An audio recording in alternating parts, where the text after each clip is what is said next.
안녕하세요. 판도라입니다. 어떤 분께서 도급비 금액, 이제 부가내역서에 나오는 그 도급비 총액을 보시더니 이렇게 월급을 직원들이 많이 받냐라고 얘기를 하시더라고요.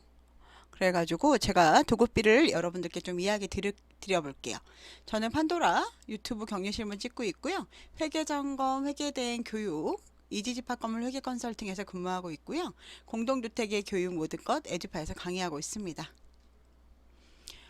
판도라님 입주민입니다. 부가내역서를 보니 인원이 5명인데 도급비가 1,700만 원이 넘는데 월급이 왜 그렇게 많나요? 라고 물어보셨어요.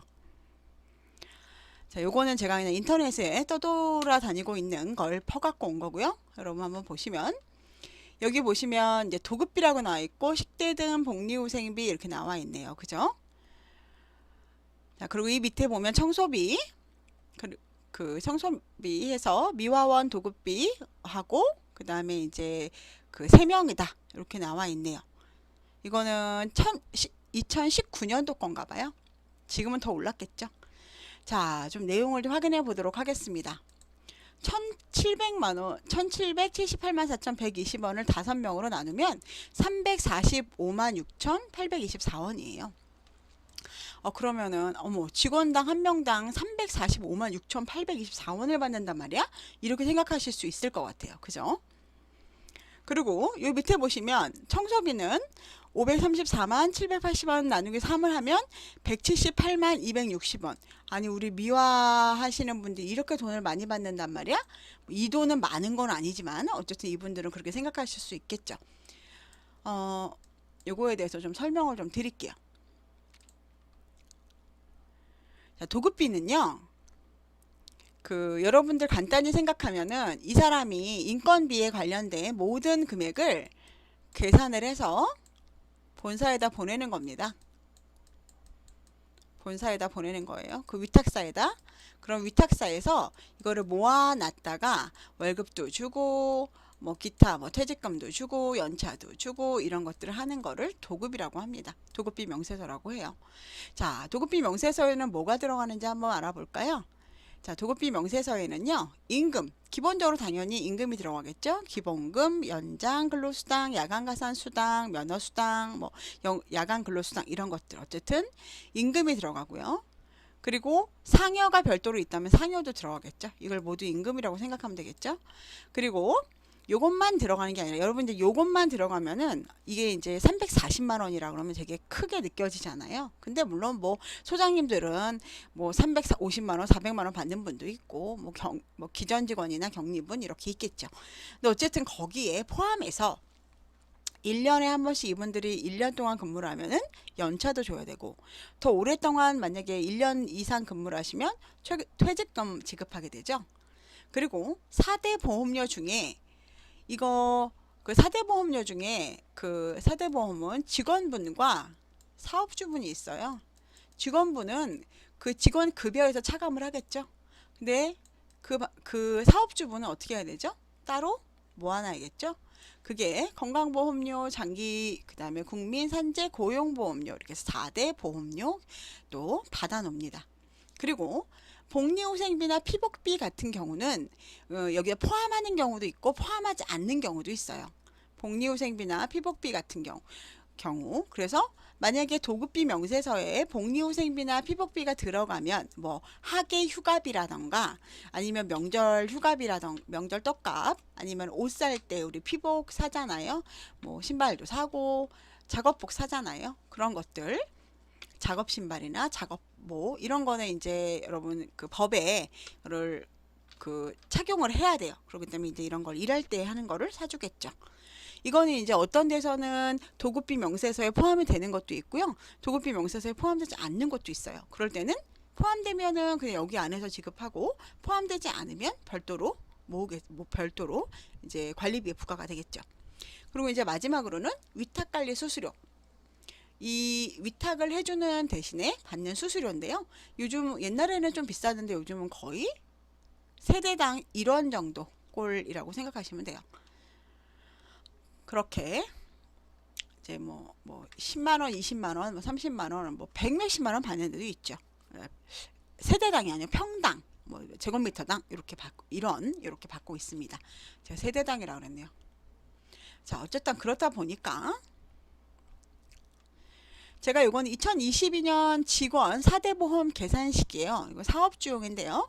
아까 말한 대로 급여, 그 다음에 4대 보험, 연차만 넣은 겁니다.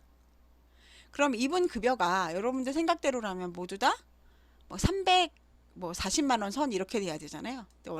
근데 제가 이렇게 따졌을 때 급여가 330, 소장은 337, 그 다음에 관리 과장은 272, 격리주임은 236, 경선대리 236, 기정기사 282만 원 이렇게 볼 수 있어요. 기정기사님들 같은 경우에는 이제 그 야간가산 수당 때문에요. 만약 휴게 시간이 없다면 300만 원이 넘습니다. 월급이. 어쨌든 이분들 휴게 시간을 주면서 이렇게 급여를 주겠죠. 여기다가 이 총액 말씀하신 대로 4대 보험을 모아놨다가 줘야 될 거 아니에요. 그 금액이 137만 5,333원이고요. 요 밑에 거에서 이건 너무 작으니까 이걸로 좀 볼게요. 자, 보겠습니다. 이 관리소장이 기본급 뭐 직책수당 야간수당에서 아까 지급 총액 제가 보여드렸고요. 그 다음에 요거는 세대당이 아니고 뭐 평당 제곱미터당입니다. 제가 잘못 썼네요. 어쨌든 자, 그리고 공제총액 있죠. 공제총액은 건강, 국민, 고용, 그 다음에 산재 이렇게까지 이렇게 해서 한 137만 5,330원 정도 되네요. 그리고 연차랑 퇴직금은 법적으로 지급해야 되잖아요. 그렇기 때문에 연차랑 퇴직금에 대해서도 이거 한 달분이에요. 한 달분 180만 7,538원 정도가 됐네요. 그래서 이거를 지금 다 더해 보니까 한 1,631만 3,848원이 됐죠. 예. 여기에는 뭐 안 들어갔죠? 복리후생비, 옷값이라던가 피복비라던가 이런 거 넣지 않았죠, 제가. 그리고 만약 위탁관리 수수료가 만약 제곱미터당 만약에 뭐 1원이다 그러면 보통은 적어도 20만 원 정도 선에서 많은 데는 뭐 200만 원 선도 돼요. 근데 여기는 어쨌든 뭐 기본적으로 해서 뭐 한 뭐 50만 원이다. 그렇게 됐을 때는 이렇게 해도 2,100만 원 정도 되겠죠? 네. 그래서 지금 아까 이분이 말씀하신 본인은 1,700만 원이 뭐 1,700만 원인데 왜 이렇게 급여가 많나요? 앞에 보시면 급여가 1,700만 원이었죠? 1,700만 원이었는데 이분들 급여가 모두 1,700만 원인가? 이분들 그 급여라고 생각하실 거 아니에요? 근데 이분 여기 보니까 아까 성명절 휴가비라고 복리후생비는 별도로 빼셨네요.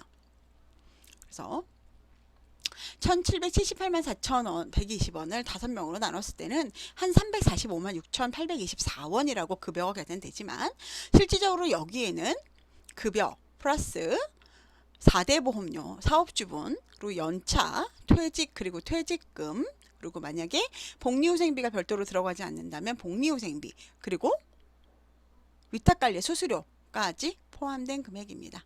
그래서 실질적으로 아까 제가 그냥 그 어느 정도 그냥 대충 나눈 건데요. 보통 급여가 뭐 소장님 같은 경우는 337, 그 다음에 이거보다 훨씬 작아야 되겠죠? 1,700이 되려고 그러면. 그죠, 여러분? 뭐 180, 뭐 200 이 정도 돼야 되겠네요. 그죠? 그렇기 때문에 실질적으로 1,700이 되려고 그러면 급여가 훨씬 낮아야 된다. 그러니까 여러분들이 생각하시는 것처럼 급여가 340만 원이 아니다 라는 걸 보여드리려고 제가 이걸 표를 좀 여러분들께 공개했습니다. 그리고 미화 같은 여사님 같은 경우에는 534만 780원이에요. 여기 같은 경우는 나눠서 3으로 나누면 178만 260원입니다. 여러분. 그렇죠? 178만 6천원. 이거는 큰 금액이 아니죠. 근데 만약에 이렇게 따진다면 아까 전에 제가 본 것처럼 급여는 1,300밖에 실질적으로는 안 되죠. 아까 따졌을 때. 그래도 다 하면 1600에다 수수료 뭐 한 2, 30 더해도 1800, 1700 된다는 얘기죠. 그러니까 급여는 실질적으로는 총 더해도 1300 정도다. 나머지 뭐 4대 보험료, 연차, 퇴직금 요 정도가 저 이거 15개밖에 안 한 거예요. 근데 실질적으로 15개 뭐 그 정도밖에 안 한 거라 더 많이 나오겠죠. 평균 임금이나 퇴직금 연차 수당이 더 많이 나오겠죠. 이건 제가 기본적으로 그냥 한 거라 금액이 이렇게 나온 겁니다. 그래서 여러분들이 오해하시는 부분들이 있으실 것 같아서 제가 요거는 좀 안내를 해드렸고요. 실제로 도급비에는 급여만 포함되는 것이 아니라 거기에는 연차, 퇴직금, 4대 보험, 사업주분, 그 다음에 혹시나 복리후생비나 피복비가 들어가는 경우도 있고요. 포함 또는 이거는 미포함입니다. 거기 그리고 위탁관리 수수료, 일반관리비 부분까지도 들어간다는 거 여러분 생각해 주시면 좋을 것 같습니다. 그래서 우리 직원들이 아니 무슨 우리 직원들 나는 월급이 우리 남편은 월급이 2, 300밖에 안 되는데 이 직원들 무슨 340만 원이나 받아? 라고 생각할 수 있겠지만 그렇지 않고요. 실질적으로는 요즘 그 추세가 워낙 그 소장님 같은 경우나 뭐 경리 같은 경우는 뭐 점점 전문화되어 가고 있는 추세고요. 어차피 최저임금이 오르고 있기 때문에 그 야간에 근무하시는 분들은 야간 가산 수당이 많아서 어차피 급여가 낮아질 수가 없어요. 거의 10시간 뭐 3, 4시간 쉬어도 280, 270입니다, 여러분. 그리고 이제 그거에다가 4대 보험료라던가 연차 퇴직금, 복리후생비 이렇게 들어간다면 당연히 인건비는 올라갈 수밖에 없다고 생각을 합니다. 예, 여러분들이 오해를 좀 하시는 부분이 있는 것 같아서 제가 이거는 좀 말씀을 드렸어요.